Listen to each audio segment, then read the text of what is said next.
Good morning and welcome to Ask the Expert, an award-winning daily series from 8:30 till 9 a.m. to help small businesses. If you have any questions, ask them in the comments of the live feed. If you need any more advice, join the official Intuit QuickBooks SMB community group on Facebook. Here, accountants and business experts are on hand 24/7 to help you. So during the live session, we'll be running a poll, so please do engage with it, and I'll reveal the results at the end. So morning, and thank you so much for having me back. And also good morning to all of those people who are watching. My name is Joanna Jensen, and I am the founder of Child's Farm, which is the UK's #1 toiletries brand for baby and child.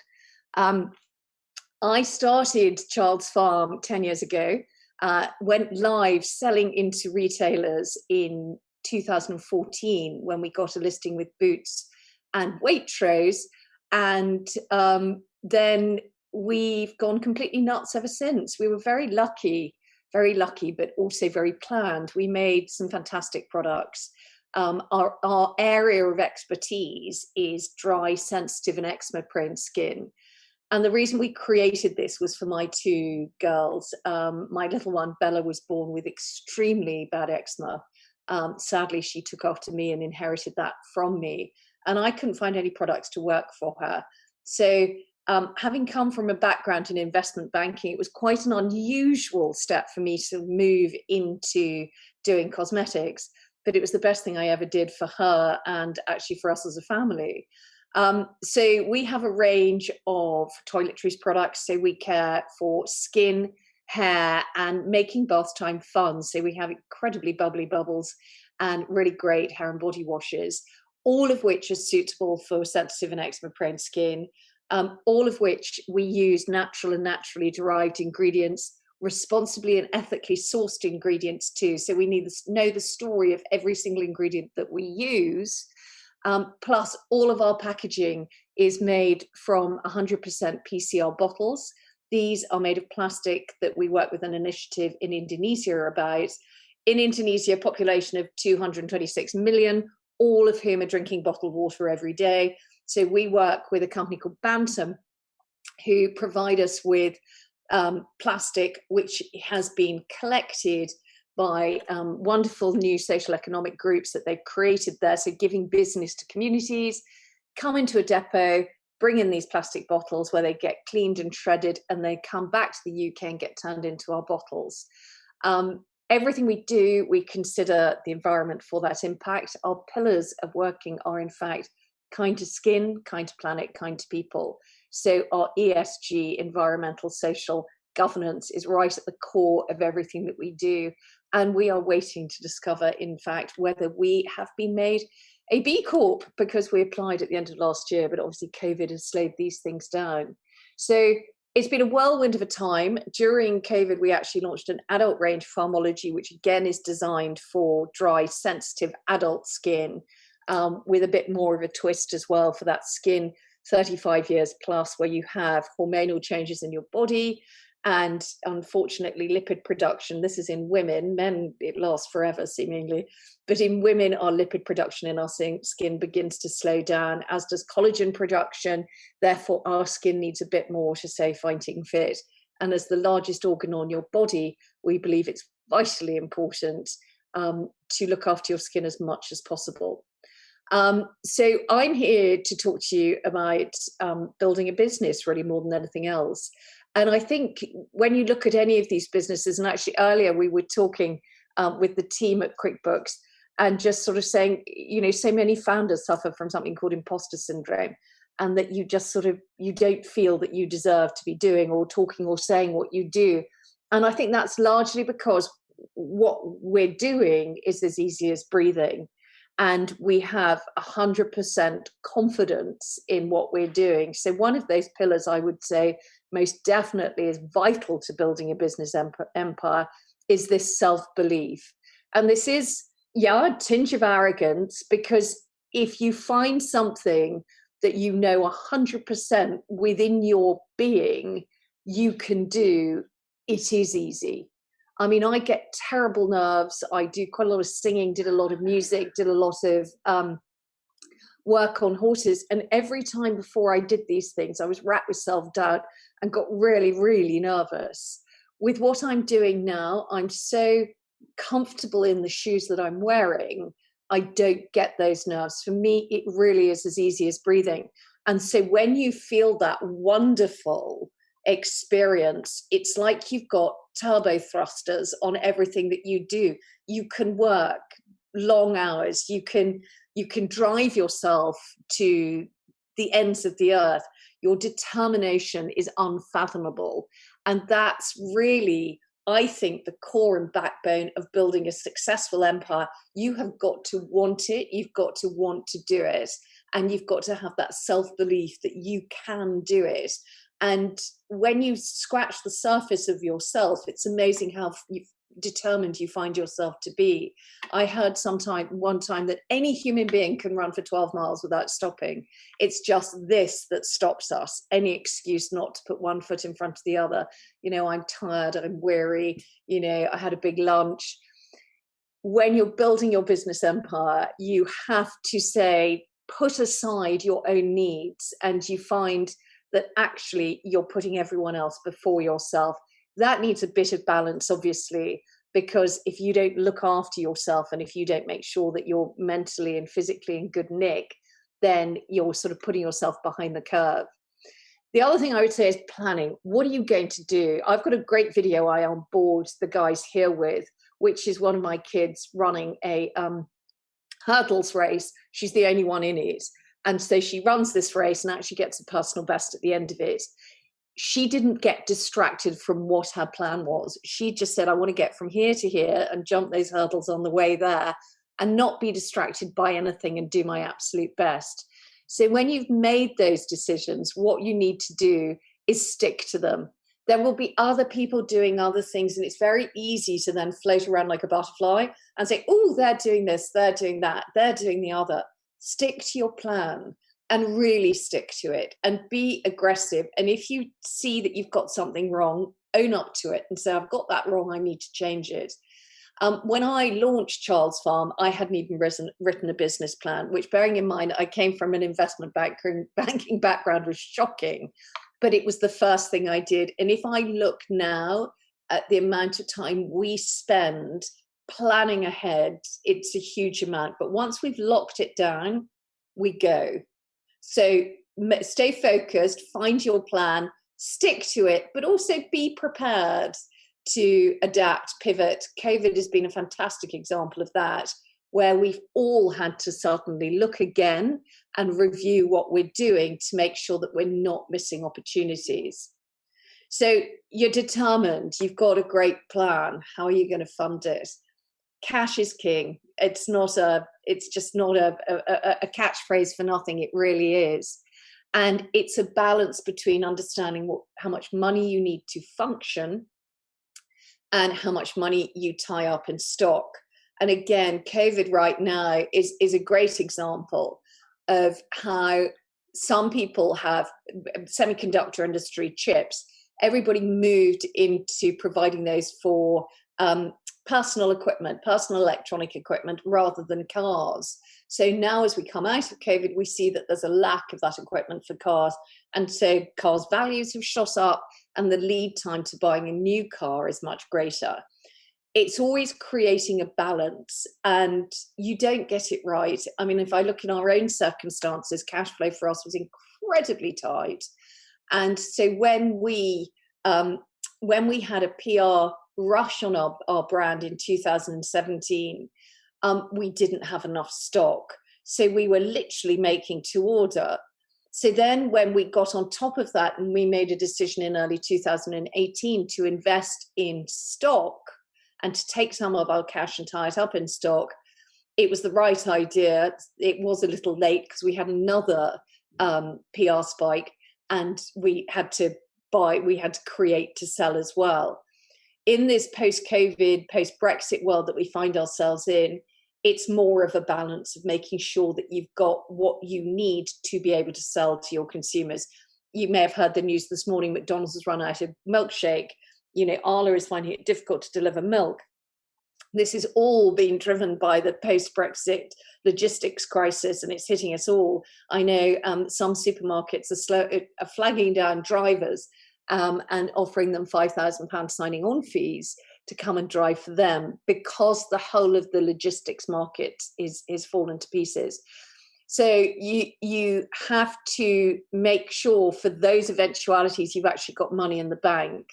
And as you build your business plan and you understand what your cash flow requirements are, you can look around and you can see there are specific companies which will help to fund your business. They can use these brilliant schemes developed by the government, which is SEIS and EIS investments. It means wealthy individuals, private investors can offset capital gains to help build your business by giving you cash. And after 3 years, that cash comes at a tax-free benefit to them, you know, should you do something with your business and you exit or sell on to someone else. So they'd have a look around about those opportunities that you can get that can boost your cash flow. So I'm just looking at the moment now on the questions that are here. I'm going to start with Layla, who's sent something on a DM on Instagram. Thank you, Layla. Nice to see you're up bright and with it. So your question to me is, what is the key to success when you're in a market competing with products made by large corporate conglomerates? Which is exactly where I am in Child's Farm. It's a great question, Layla. The key is to differentiate yourself. We talk a lot about SMEs, small, medium enterprises, that are disruptor or challenger brands. And it means that you're delivering something that those big corporations can't. Just remember that big conglomerates are like big super tankers. For them to turn around, it takes them a very, very long time. We're young, nimble, very agile companies that we can pivot in a heartbeat. We can make decisions in 5 minutes. Big conglomerates could make those decisions. It could take them 3 to 6 months. So you demonstrate that ability to be nimble. Customer service is absolutely vital. You look after your consumer, your customer, as though they're the only one you have in the world, and they will love you for it. So don't be shy about the big conglomerates. Remember, they are hindered more than any others, simply because it takes them so long to make a decision. So Jason, thank you very much for your question on Twitter. Jason's question is, do you capture feedback from your customers? And if so, how do you take what you've learned to make improvements to your product or marketing? I think, as I just alluded to, our customers are everything. So our mums, dads, caregivers, grandparents, even the children that the end users of our products are vitally important to us. Without them, we wouldn't have a business. So we use social media very heavily. We, in fact, for a business of our size, we have 3 people working in customer services, just on the consumer-facing side. So that gives you an idea about how seriously we take our consumers.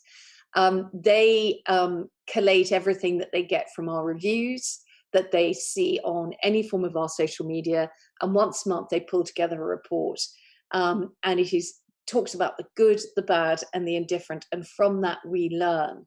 So when we produce new products, that's really been driven by our consumers telling us exactly what it is that they want. So we listen to them all the time because they really tell us what it is that they want. We then do a lot of testing as well. So we'll do some quantitative or qualitative work to check that we're not barking up the wrong tree. We'll look at the size of the opportunity in the market. We do really think about everything that we do to make the most of any opportunity. But Jason, that's a cracking question. And I would encourage absolutely anyone and everyone to listen to your consumer, because that's the feedback that matters the most. So Grant on Facebook Messenger. Morning, Grant. Your question is, it's great to hear how conscious you are of your packaging. Have you found an alternative to non-recyclable plastic containers? I work with food and can't find a replacement for plastic-lined cardboard food containers. I feel your pain, Grant. It's a super question, and it's exactly what we should all be thinking about at the moment. And I think as we come into COP26, scheduled for November, we're going to find that all of these questions are going to be taken out of the closet once and for all and aired in front of everyone. We are using plastic because there is so much. And, you know, sadly, I talk to our plastics provider, Bantam, and I'll say, how much longer can we use this 100% recycled plastic? And they will say to us, for as long as you want. As long as we have a society that uses plastic, virgin plastic in particular, we will always have this issue. So like you, we are looking for an alternative to plastic, but it's getting that balance.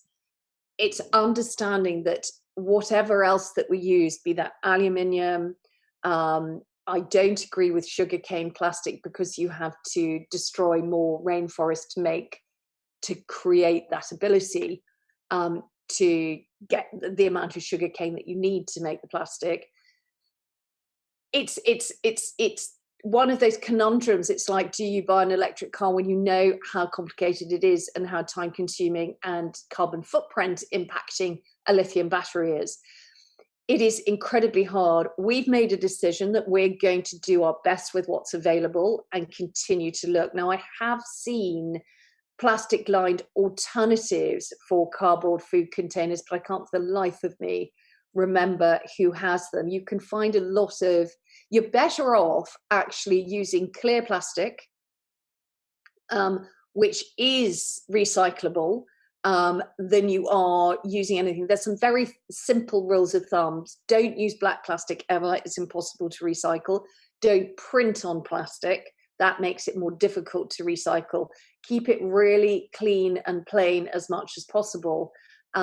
And just forever keep Googling stuff, because you just don't know who's coming out. We look to Scandinavia a lot. They seem to be a lot more advanced when it comes to packaging.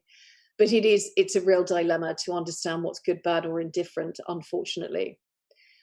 So Jess on Instagram, thank you, Jess, who sent me a direct message. What was the key moment that shifted your business from a small scale operation to a business empire? And what can other budding entrepreneurs learn from that moment? That's really super question, actually, Jess. For us, it was, so if we start at the very beginning, have a brilliant product, have something which you are super proud of, that you know works, that you've got all the data to show that it works, it's loved and it's appreciated. What we did was we created brand love, brand awareness before we did anything. So our rule of thumb is always crawl, walk, run.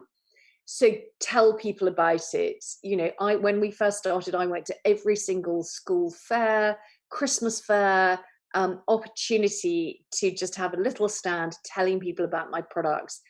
And that's what helped grow our business. So then that allowed us to get our listings in Boots and Waitrose in 2014.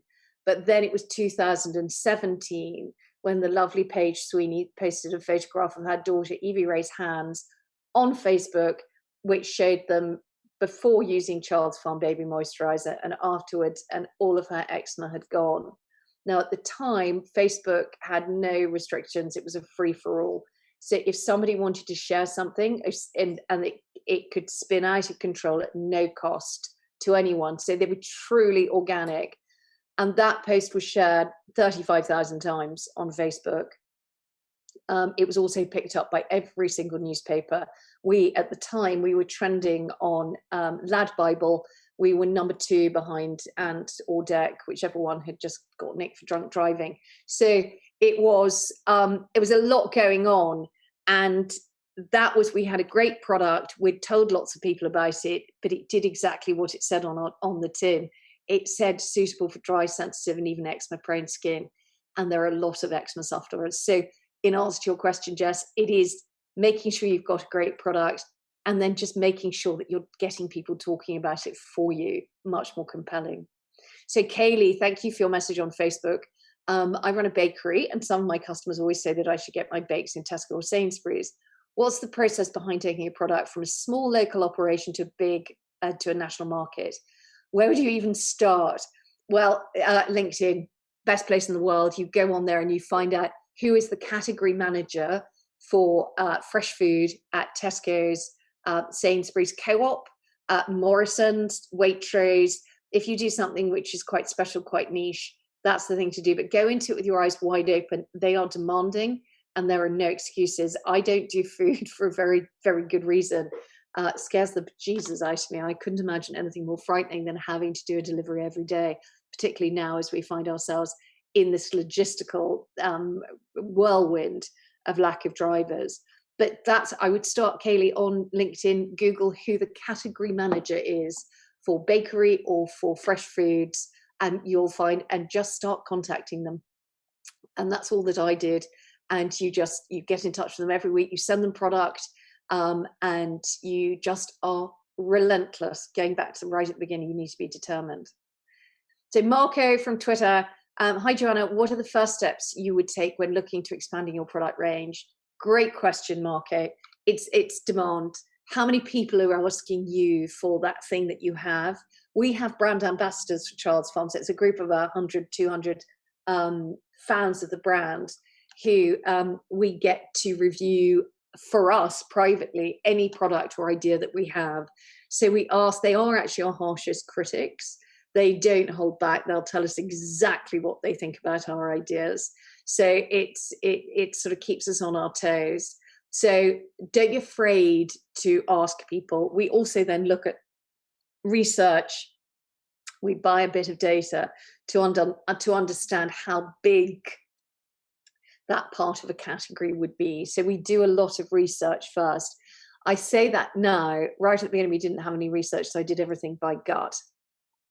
I just knew what I wanted as a mum, and I used that. That was, and then I'd ask my mates. We're a bit more sophisticated now, which is a better way of doing it. But you know, I'm a great believer in what feels right and do it. And if you get it wrong, well, learn from it. So thanks for that, Marco. So Chris on Facebook, I remember watching you last time. Love listening to your talk. Thank you, Chris. Since we last spoke, now running my own company and on my own journey. Hurrah. I'm absolutely loving it. Is there anything wrong with developing a company as just me without wanting to expand and just first focus on the personal service? No, Chris, no, not at all.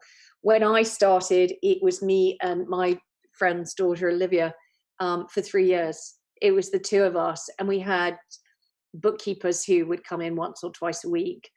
We had advisors that offered all sorts of information. But no, it's you have to think about the sort of practical things like what if you were ill, what if you couldn't do certain things, and how's that going to be covered, because that will impact on your personal service. But you know, I brought on Olivia when she left university, so she came for a couple of days a week, and then it grew more and more. And she ended up working with me for 3 years until she went to the States to do a graphics design course. So who knows? So have a look around. There's a lot of keen and enthusiastic students out there. Give them a chance, because it's going to be tricky finding the jobs that they really want right now. So Zoe, what do you think about net zero goals? Do you think it's realistic that businesses can reach them before 2050? Wow, Zoe, that's such a big ask. I find it staggering, and you will have all seen the sort of cartoons and memes about COVID versus climate change, and how we're seeing a lack of response, respect, understanding by government as to what climate change is actually going to do. COVID is a pandemic which science is working very hard to deal with, but it's a virus that will be with us forever, more as are other viruses. Climate change, we can't go back from it. Science will not show us how to change those mistakes that we've already made. To my mind, we need to have a pause. We need the whole world to go on pause and to treat climate change like we've been treating the COVID pandemic. So do I think it's realistic that businesses can reach net zero goals before 2050? No, I don't, but doesn't mean I'm not going to stop trying. I think that's the whole point. We have to try as hard as we can. We need to pick brands that only represent what we believe in and what we think is the right thing for the planet. We need to tell those brands that don't, that they're not doing well enough. Retailers, we have to tell them if they're not doing it. We need to stop buying stuff from Amazon. And it's a huge part of our business, so it's bizarre for me to say this, but We've run out of corrugate worldwide. So that's cardboard. There's not wood for building trees because all wood has been used. Wood, what we need the most, trees, have been used to build those cardboard boxes that you're getting. Deliveroo, I hear of kids that are ordering a beer and getting it delivered. There are changes that we need to make that are not going to impact on this life of convenience that we've all fallen into. We need to seriously look at ourselves and say, are we buying sustainably? Are we making sustainable choices? Do I need new or can I have secondhand?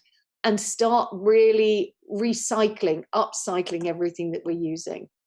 So don't get me started, Zoe. I can go on and on and on for hours, but we have to, no matter what we think the end outcome is, we have to live every day knowing that we are doing the right thing and we are making that change. Just remember what you want your epitaph to be. And mine, I just want to be, she did, she worked damn hard at making a change to make a difference. That's all I want. I want to know that I've done the right thing. So Aidan, being a business owner is fantastic, but it's very much all work 24/7. How do you draw the lines between your work life and personal life, particularly as your product was so inspired by your family? Oh, Aidan, again, great question, but it's sort of like a minefield here. You have to be so disciplined, so disciplined. For years, I ran the business from a barn at home. As my girls, they're now just about to turn 13 and 15. It's a bit different. I cling on to the fact that children of working women tend to be more successful in later life. I keep telling them that. But actually, the girls get really involved with the business. They've been doing photo shoots since they were little. They'll come in, they'll help out. In fact, we've got an office barbecue later this afternoon, and the girls come in the afternoon to sort it out. Get your kids involved as much as you can in your business. Let them see this as being perfectly normal and understand how it impacts their lives. If we don't do well, they don't get any pocket money. Be clear and truthful with them. There's too often now I'm seeing kids that have just been mollycoddled by their parents, and we're going to have a real problem as the years progress because people are unwilling to do certain jobs. So just be disciplined, allow that time, and work late into night when they're asleep is the best thing. So I'm looking, Nick from Twitter, how important is personal brand to you? For example, do you do any public speaking, writing, or thought leadership style stuff? Great question, very topical, because I've got a meeting later today exactly about that. I do quite a lot of public speaking. I work very closely with Paralympics GB. We own a Paralympics dressage horse, Keystone Dawn Chorus, also known as Lottie, who's ridden by the amazing Natasha Baker. And so I do a lot of work with Paralympics GB. We also work with Riding for the Disabled, do a lot with them.